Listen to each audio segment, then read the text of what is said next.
अस्सलामुअलैकुम, मैं हूँ आईजीएस और आज हम करने वाले हैं क्लास 12 केमिस्ट्री के chapter number 5 introduction to hydrocarbons की बुक एक्सरसाइज। तो चले शॉर्ट क्वेश्चन की तरफ पहले आते हैं।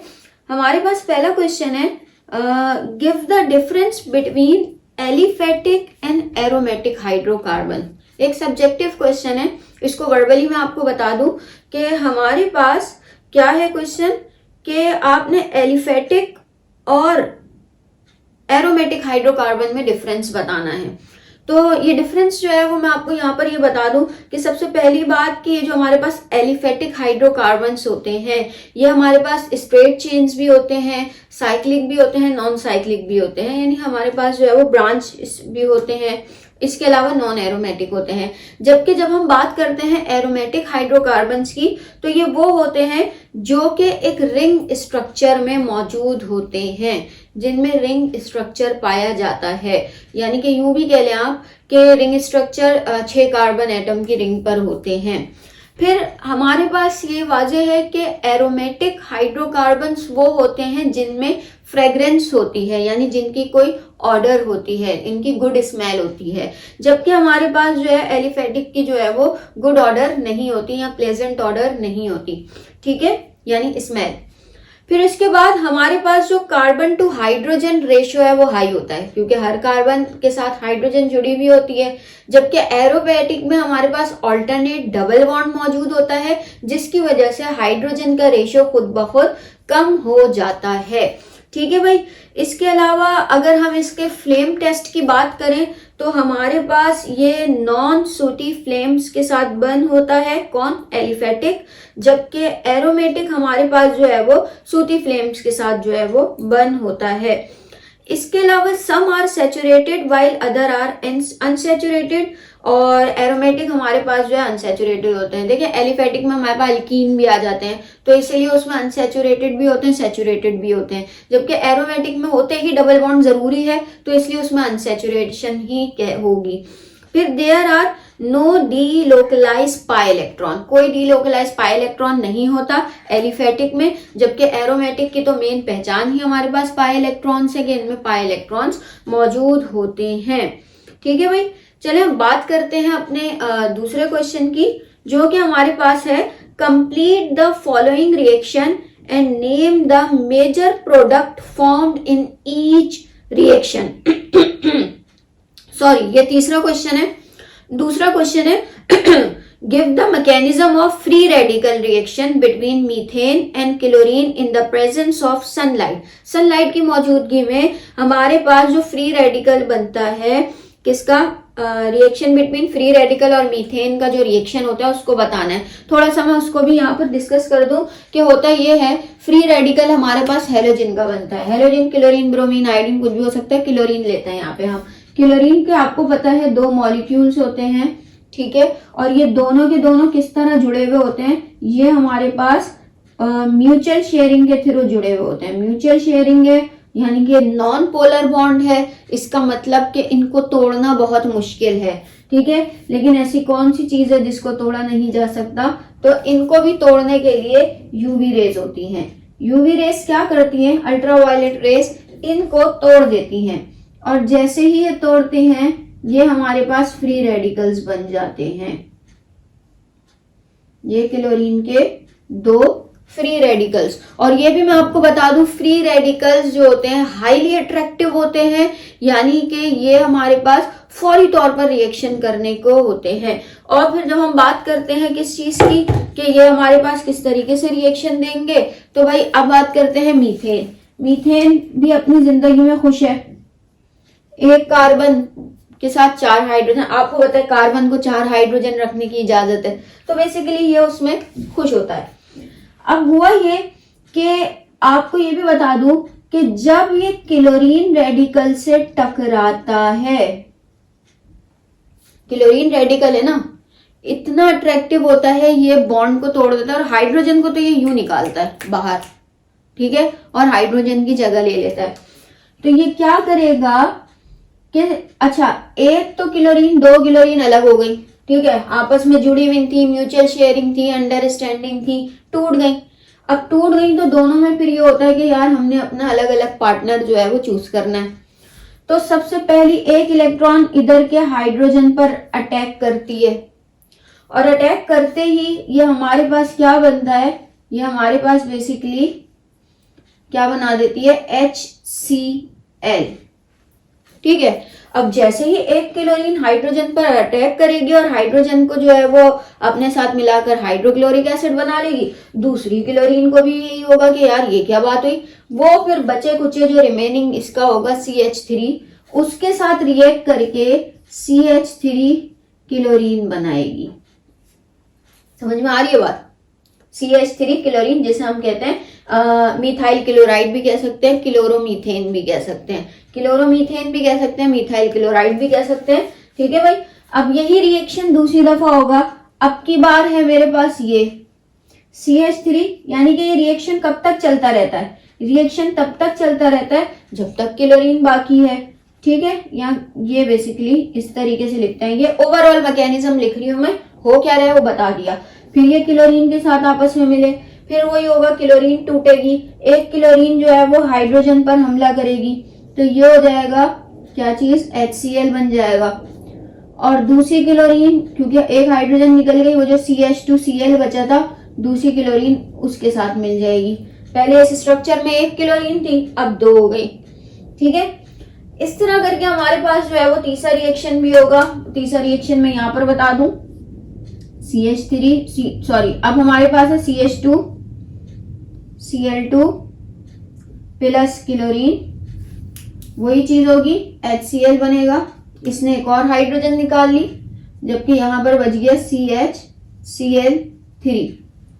अब ये CHCl3 फिर दोबारा क्लोरीन के साथ रिएक्शन करेगा, CHCl3 प्लस क्लोरीन, फिर वही 2 क्लोरीन टूटेंगी, एक क्लोरीन HCl बनाएगी और एक chlorine CCl carbon tetra chloride बना देगी। यानी अब की बार जो आखिरी हाइड्रोजन थी वो भी हमारे पास एक क्लोरीन ले गई और फिर final product carbon tetra chloride. अब क्लोरीन की जरूरत नहीं है, रिएक्शन खुद स्टॉप हो जाएगा। तो इसको कहते हैं free reaction between free radical and methane. ठीक है, यूवी रे की मौजूदगी में होता है। हर जगह हम यूवी रेज जरूर लिखेंगे, ठीक है, क्योंकि ये सनलाइट की मौजूदगी में होता है। विदाउट सनलाइट यानी विदाउट यूवी रेज हम इसको जो है वो परफॉर्म नहीं कर सकते। तो चले अब हम तीसरे क्वेश्चन की तरफ बढ़ते हैं। अच्छा जी, हमारा तीसरा क्वेश्चन है, complete the following reaction and name the major product form in each reaction.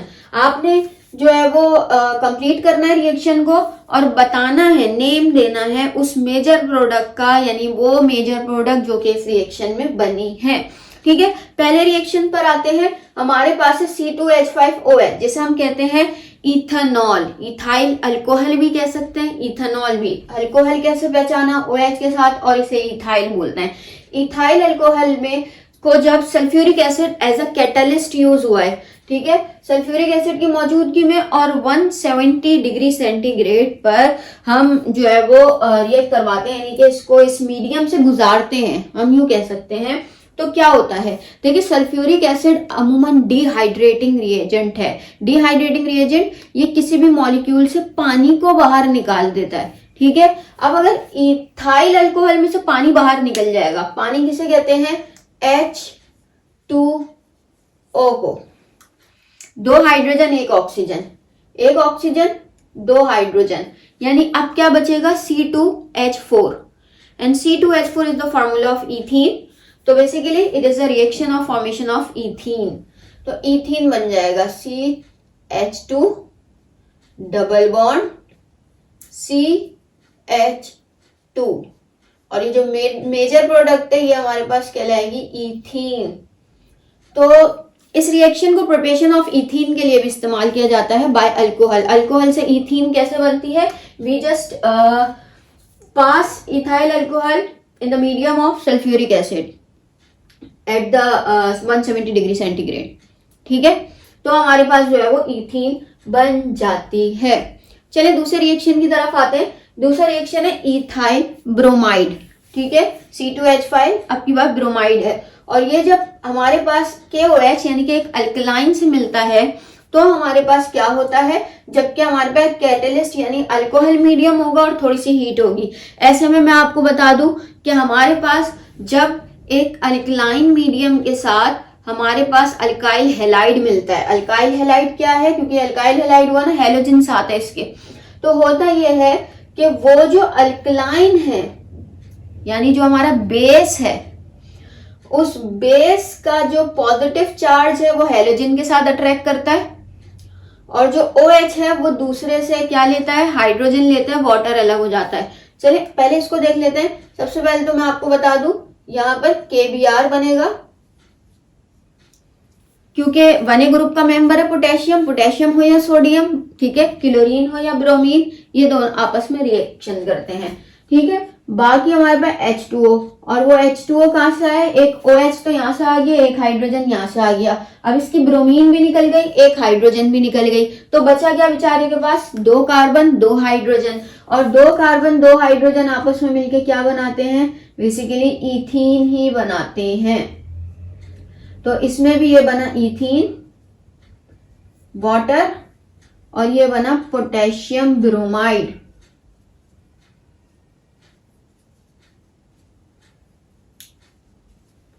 ठीक है भाई, अब क्या चीज है हमारे पास, अच्छा ये भी हमारे पास जो है वो प्रिपरेशन ऑफ इथीन का रिएक्शन कहलाते हैं, यानी कि वो रिएक्शन जिसमें इथीन प्रिपेयर्ड हो। ठीक है, अगला देखते हैं, अगला हमारे पास क्या है, CH3CH2। और ये जब HBr के साथ मिलेगा तो क्या होगा, ये मैं आपको यहीं पे बता दूं, देखिए डबल बॉन्ड है, एडिशन रिएक्शन होगा, और साथ में हमारे पास मार्कोनिकॉफ रूल भी यूज होगा। मार्कोनिकॉफ रूल क्या कहलाता है कि हमारे पास हैलोजन उस कार्बन के साथ अटैच होता है जिस कार्बन पर हाइड्रोजन कम होते हैं, जिस कार्बन पर हाइड्रोजन कम होते हैं, यानी हाइड्रोजन भी इसमें ऐड हो जाएगा, ब्रोमीन भी इस कंपाउंड में ऐड हो जाएगा, डबल बॉन्ड टूट जाएगा। ठीक है, तो उस हिसाब से ब्रोमीन किस जगह पर अटैच होगा, इधर भी हो सकता है इधर भी, तो ब्रोमीन होगा इस कार्बन पर अटैच। क्यों, क्योंकि इस कार्बन पर हाइड्रोजन का रेशियो सबसे कम है।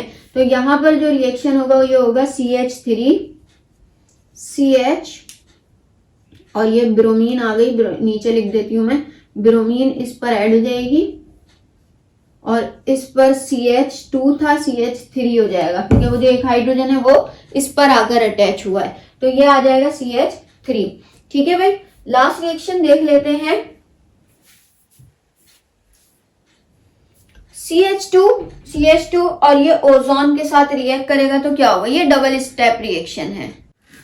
तो सबसे पहले होगा ये कि हमारे पास यहां पर है CH2, 2 बॉन्ड टूटेंगे, ठीक है, एक ये O के साथ बनाएगा, ये यहां पर CH2, ठीक है, ये भी O, ये भी O। एक ऑक्सीजन 2 बॉन्ड बना सकता है, देखें भाई इस ऑक्सीजन को देखें 2 बॉन्ड बनाए हुए, इस ऑक्सीजन को देखें 2 बॉन्ड, कार्बन इधर इधर जुड़ा हुआ है और 2 हाइड्रोजन से जुड़ा हुआ है, 4 वैलेंसी कंप्लीट। इस कार्बन को देखें 2 इधर उधर से जुड़ा हुआ है और 2 हाइड्रोजन, 4 वैलेंसी कंप्लीट, और यहां पर जो है वो इसकी हमारे पास ऑक्सीजन के साथ जुड़ा हुआ है। तो ये तमाम सबसे पहले तो एडिशन रिएक्शन हो जाता है, जिसको हम कहते हैं इथाइलिन ओजोनाइड।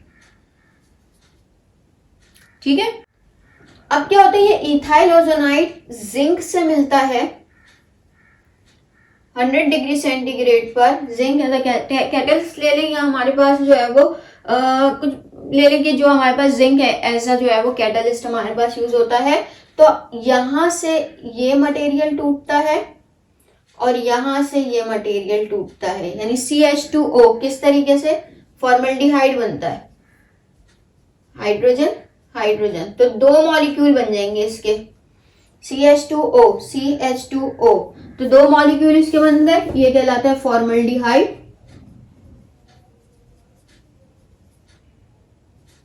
और हमारे पास एक ऑक्सीजन जो बची है वो जिंक के साथ मिलकर जिंक ऑक्साइड बना लेती है।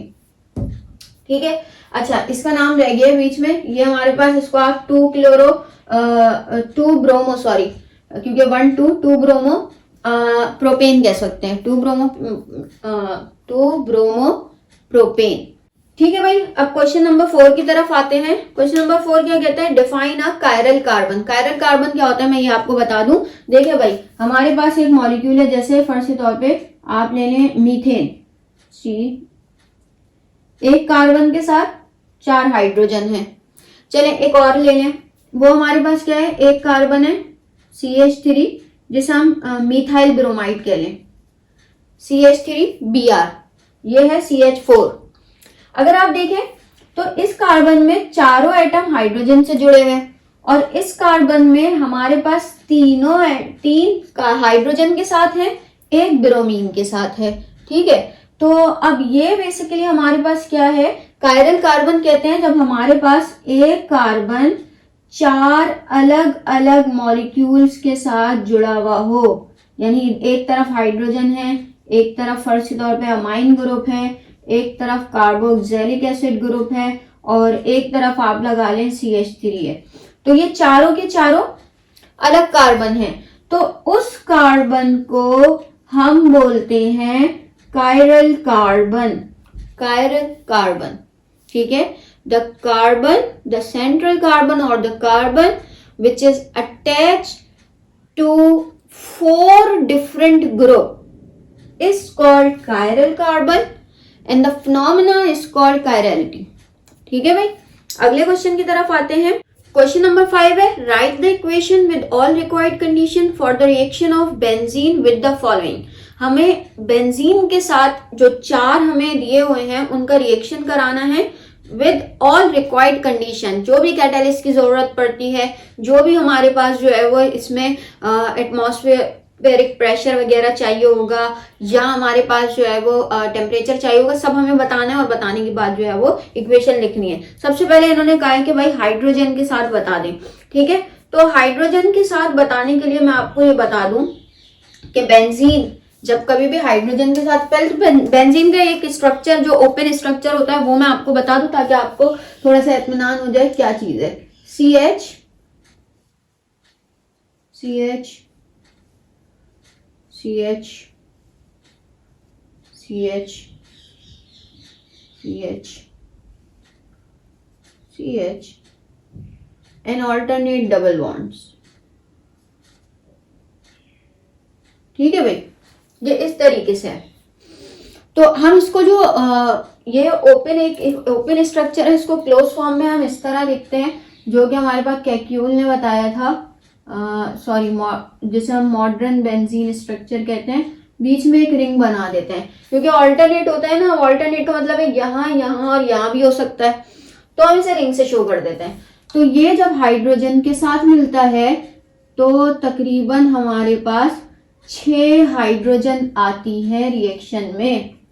निकेल की मौजूदगी में होता है, तकरीबन 200 डिग्री सेंटीग्रेड चाहिए होता है, और 30 एटमॉस्फेरिक प्रेशर चाहिए होता है। ठीक है, अब जब ये इसकी मौजूदगी में रिएक्ट करता है तो बहुत आसान सा रिएक्शन होता है।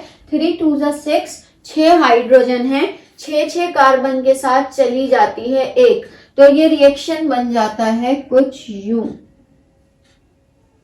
या हम इसको यूं लिख देते हैं बस, क्योंकि मैं बता रही हूं ना कि हमें हाइड्रोजन मेंशन नहीं करनी होती।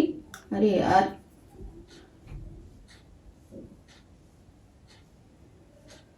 यानी कि हर के साथ एक एक हाइड्रोजन चली गई CH2, और ये बन जाता है हमारे पास साइक्लोहेक्सेन। अब ये एरोमेटिक कंपाउंड रहा ही नहीं, अब ये एक एलिफेटिक हाइड्रोकार्बन हो गया विच इज कॉल्ड साइक्लोहेक्सेन। ठीक है भाई, अगला इन्होंने बोला है CH3COCl, जिसका अगर मैं ओपन स्ट्रक्चर बनाऊं तो मेरे पास होता है CO CH3Cl। ठीक है भाई, अब ये बेंजीन के साथ रिएक्ट करेगा किस तरीके से। हमारे पास सबसे पहले हम बेंजीन लिखेंगे। अच्छा, यहाँ पे मैं आपको बता दूं, अब जो जितने भी ये तीनों है ना, ये इलेक्ट्रोफिलिक रिएक्शन है। इलेक्ट्रोफिलिक रिएक्शन अगर आप लोगों ने अभी तक मेरी इलेक्ट्रोफिलिक रिएक्शन की वीडियो नहीं देखी तो वो आप जाकर देख सकते हैं, जिसमें मैंने सब के स्टेप बाय स्टेप नाइट्रेशन भी बताया है, सल्फ्यूरिक एसिड भी बताया है, ठीक है। असाइल ग्रुप का भी बताया है, जो फेडरल क्राफ्ट रिएक्शन होता है हमारे पास, तो वो सारे एक ही वीडियो में मौजूद हैं विद ऑल हमारे पास जो है वो स्टेप बाय स्टेप, ठीक है। नहीं देखी, डिस्क्रिप्शन पर मैं उसका जो है वो लिंक शेयर कर दूंगी, या इस वीडियो के एंड में सजेशन में उसको डाल दूंगी, तो आप वहां से जाकर उसे देख सकते हैं। यहाँ तो हम ओवरऑल रिएक्शन लिखेंगे, ठीक है भाई। ये मेरे पास बेंजीन है डबल बॉन्ड के साथ। जब ये हमारे पास इसके साथ रिएक्ट करती है तो हमें जरूरत होती है एक कैटलिस्ट की, क्योंकि ये इलेक्ट्रोफिलिक रिएक्शन है, कैटलिस्ट के बगैर होता ही नहीं है। कैटलिस्ट यहाँ पर एल्युमिनियम ट्राइक्लोराइड यूज होता है हमारे पास, ठीक है। होता ये है, अब यहां से एक हाइड्रोजन निकलती है, क्योंकि इसमें डबल बॉन्ड नहीं टूटता, इसमें बेंजीन पर नया ग्रुप आके लग जाता है, लेकिन डबल बॉन्ड नहीं टूटते। हाइड्रोजन की जैसी जगह खाली होगी, सबसे पहले तो आपको पता है क्लोरीन ने हाइड्रोजन को लेकर साइड में हो जाना है, ठीक है भाई। अब यहां से क्लोरीन निकल गई, यहां से हाइड्रोजन, इसकी भी इस कार्बन की एक वैलेंसी खाली, इस कार्बन की भी एक वैलेंसी खाली, तो ये कार्बन यहां पर आकर लग जाता है। ये कार्बन आ गया, यहां आके लग गया, यहां इसने डबल बॉन्ड बना हुआ है, यहां CH3 है, ठीक है। यूं भी डबल बॉन्ड बना दे, कोई मसला नहीं है, आप चाहे तो यही कर दें। आप बोलेंगे क्या हो गया, यहाँ पर यूं बना हुआ है, क्योंकि क्लोरीन तो निकल गया हाइड्रोजन को, ठीक है। बाकी ये इसी तरीके से है, ठीक है, इसकी बराबरी कर देती हूँ। अब है HNO3। HNO3 के साथ क्या होता है वो भी देख लेते हैं। हमारे पास वही बेंजीन है, बेंजीन ने HNO3 के साथ रिएक्ट किया,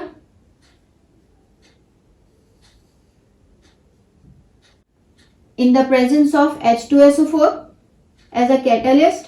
अब की बार देखें क्या होगा, यहां पर वाटर रिमूव होता है। किस तरीके से वाटर रिमूव होता है ये आप देख लें। H2O वाटर है, वो रिमूव होगा।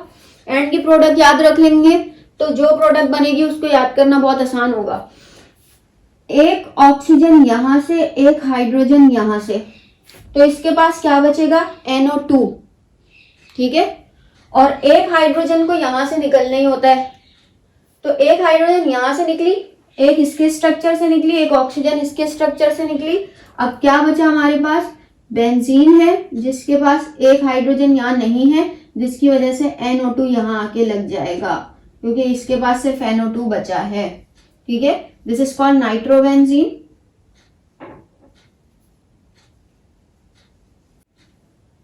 चाहिए एसिटोफिनोन बनेगा, इसका नाम भी लिखना जरूरी है, लिख लें। ये एसाइल क्लोराइड था,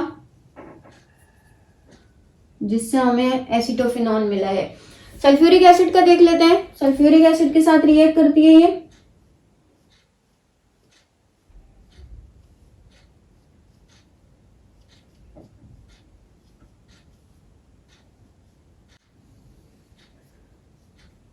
पचास से 60 डिग्री सेंटीग्रेड पर।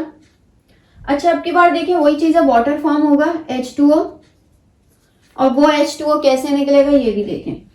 एक ऑक्सीजन यहां से निकली, SO3 बचा, ठीक है। एक हाइड्रोजन यहां से निकली, तो ये बचेगा HSO3, याद रख लें HSO3। फिर उसके बाद हमारे पास क्या होता है कि एक H हमारे पास यहां से निकलता है इस स्ट्रक्चर से, जिसकी वजह से ये स्ट्रक्चर खाली होता है, लेकिन जुड़ता ये किससे है, सल्फर से। तो सल्फर से ये जुड़ेगा SO3 और H, ये इस तरीके से आके लग जाता है, ठीक है। और इसको कहते हैं हम बेंजीन सल्फोनिक एसिड, ठीक है भाई। ये हमारे पास इस तरीके से जो है वो ये सारे रिएक्शन होते हैं। अच्छा, यहाँ पर मैं बता दूं कि इन तमाम के जो सॉल्यूशंस हैं वो हम अपने WhatsApp channel educational guidance bye YGN, description पर लिंक मौजूद है, ठीक है। वहां जाके आप जो है वो ज्वाइन कर सकते हैं हमारे व्हाट्सएप चैनल को। उस व्हाट्सएप चैनल पर जो है वो हमारे पास तमाम चीजों के सॉल्यूशंस जो है वो PDF की फॉर्म में, इमेजेस की फॉर्म में जो है वो दिए जाते हैं, शेयर किए जाते हैं, ठीक है। तो आगे क्वेश्चन की तरफ बढ़ते हैं। हमारा अगला क्वेश्चन है क्वेश्चन नंबर 6, जो है हमारे पास bring about the following conversion. हमें कन्वर्जन करनी है, 2 कन्वर्जन है हमारे पास। सबसे पहले हमें टॉलिन से ऑर्थोपैरा नाइट्रोबेंजोइक एसिड बनाना है, और दूसरा फिर हमें बेंजीन से मेटा नाइट्रोटोलिन बनाना है। ठीक है, इनको भी कर लेते हैं हम इसमें, फिर लॉन्ग क्वेश्चन इंशाल्लाह नेक्स्ट वीडियो में डालेंगे। अच्छा जी, हमारे पास सबसे पहले है टोलिन। टोलुइन को हम ऑर्थो नाइट्रोबेंजोइक एसिड में और पैरा नाइट्रोबेंजोइक एसिड में किस तरीके से चेंज करेंगे। तो सबसे पहले तो मैं बता दूं, अच्छा यहाँ पर एक और चीज भी बता दूं मैं कि भाई ये हमारे पास बेंजीन है, पहले ये देख लें, ये पोजीशन और ये पोजीशन हमारे पास ऑर्थो पोजीशन कहलाती है, ये और ये हमारे पास मेटा पोजीशन कहलाती है, ये हमारे पास पैरा पोजीशन कहलाती है। ठीक है, ये दोनों इस पोजीशन पर ऑर्थो और इन दो, यानी कि हमारे पास ये बोल रहे हैं एक तो ऑर्थो नाइट्रो यानी कि यहाँ पर नाइट्रो लगा हुआ हो, और एक पैरा नाइट्रो यानी कि यहाँ पे नाइट्रो लगा हुआ हो। बाकी बेंजोइक एसिड आपको पता है जो हमारे पास मेन फंक्शनल ग्रुप है वो आके जो है वो यहाँ पर अमूमन जो है वो लगता है। ठीक है, तो ये तो हो गया। अब चले हम चलते हैं इस रिएक्शन की तरफ। जब ये रिएक्शन होगा, टोलिन है, टोल्यूइन हमारे पास क्या होता है जब CH3 यहाँ पर होता है। ठीक है, ये हमारे पास किसके साथ, HNO3 के साथ रिएक्ट करेगा इन the presence of sulphuric acid. तो हमारे पास रिएक्शन में क्या बनता है, सबसे पहले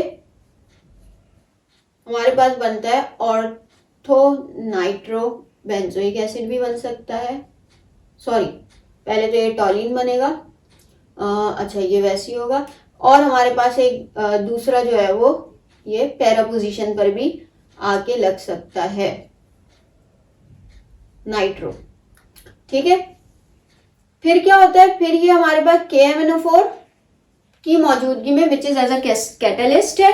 ठीक है, उसकी मौजूदगी में, ठीक है, हमारे पास क्या होता है, ऑक्सीडेशन, ऑक्सीजन इसमें ऐड होती है, तो ऑक्सीडेशन जिसे हम कहते हैं। फिर हमारे पास ये CH3 बेंजोइक एसिड में, यानी कि हमारे पास इस ग्रुप में चेंज हो जाती है क्योंकि हमारे पास ऑक्सीजन आके ऐड होती है। बाकी ये हमारे पास ऑर्थो भी हो सकता है NO2, और ये हमारे पास पैरा भी हो सकता है।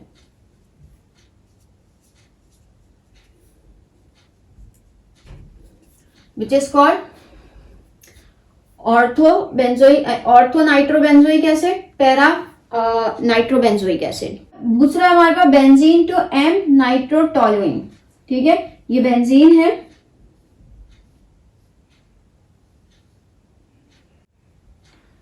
सबसे पहले इस बेंजीन को नाइट्रो में चेंज करेंगे, उसके लिए HNO3 का यूज करेंगे।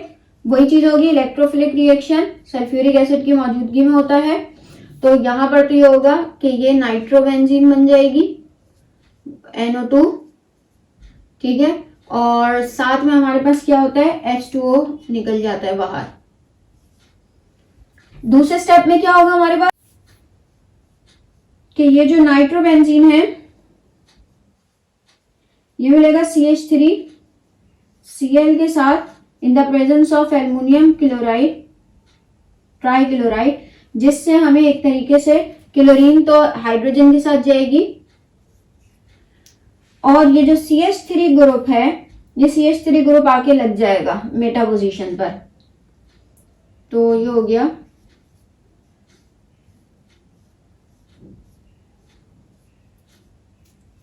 ये CH3 आके लग गया। ठीक है, इस तरीके से जो है वो इसकी कन्वर्जन होती है। ठीक है, अब अगला क्वेश्चन देख लेते हैं। How can you prepare ethene from dehydration of ethanol. Question number 3 मैंने कराया था, जरा पीछे जाएं, मैंने आपको बताया था पहले ही रिएक्शन था इथेनॉल से इथीन कैसे बनता है। इन the presence of sulphuric acid, जो कि एज अ कैटलिस्ट यूज होता है, डिहाइड्रेशन होती है यानी कि उसमें से वाटर मॉलिक्यूल निकलता है और हमारे पास जो है वो इथीन बन जाता है। इसके अलावा ethyne from dehydrohalogenation of ethyl chloride.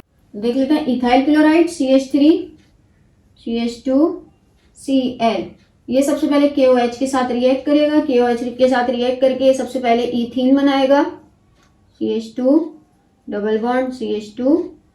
ठीक है, और हमारे पास KBr बनेगा, KBr बनने के बाद आपको पता है वाटर भी निकलता है। ठीक है, OH, और यहां से एक H निकलेगा। ठीक है, अब क्या होगा, फर्दर ये रिएक्शन को जाएगा, आगे मेरे पास जगह नहीं है, मैं यहीं पर लिख रही हूँ ये दोबारा जो है वो हमारे पास KOH के साथ जो है वो रिएक्ट करेगा, क्या, ये चीज, या दूसरा रिएक्शन लिख देती हूँ, CH2 ये KOH के साथ रिएक्ट करेगा, KOH के साथ रिएक्ट करते ही वही KBr बनेगा, सॉरी KCl बनेगा, मैंने Br गलत लिख दिया, सॉरी, KCl, ठीक है, क्योंकि क्लोराइड है, ब्रोमीन नहीं है, ठीक है। फिर उसके बाद वही चीज है, वाटर रिमूव होगा, और जब ये चीजें रिमूव होंगी तो इधर से डबल बॉन्ड टूटेगा, तो ये ट्रिपल बॉन्ड बन जाएगा, CH ट्रिपल बॉन्ड CH। तो ये दो हमारे पास स्टेप में होगा, पहले इथेन से, इथाइल क्लोराइड से इथीन बनेगा, इथीन से फिर हमारे पास जो है वो क्या चीज बनेगी, फिर हमारे पास जो है वो रिएक्शन होगा आगे कंप्लीट। अच्छा जी, अब हमारे पास क्या है, ये रिएक्शन कंप्लीट होने के बाद जो अगला क्वेश्चन है वो है हमारे पास, Alkane are generally referred as paraffin due to their less reactivity. Why are they stable toward chemical reaction? ऐसा क्यों है? तो भाई इसकी भी मैं बता दूं कि सिग्मा बॉन्ड प्रेजेंट होता है between carbon atom of alkane, ठीक है। और सिग्मा बॉन्ड की जब हम बात करते हैं कि सिग्मा बॉन्ड हमारे पास पाई बॉन्ड के मुकाबले में ज्यादा मजबूत होता है, पाई बॉन्ड थोड़ा कमजोर होता है, सिग्मा बॉन्ड हमारे पास ज्यादा मजबूत होता है, ठीक है। तो इसीलिए उसको तोड़ना जो है वो मुश्किल होता है, इसीलिए वो लेस रिएक्टिव होते हैं as compare to ethene and ethyne, ठीक है भाई। तो इंशाल्लाह इस बुक एक्सरसाइज के जो लॉन्ग क्वेश्चन है, डिस्क्रिप्टिव क्वेश्चन है इस चैप्टर के, वो हम अगली वीडियो में शेयर कीजिएगा। तो लेक्चर अच्छा लगे तो इसे अपने दोस्तों के साथ जरूर शेयर कीजिएगा, पढ़ाई पर फोकस करते रहिएगा और अपना ख्याल रखिएगा। Thank you.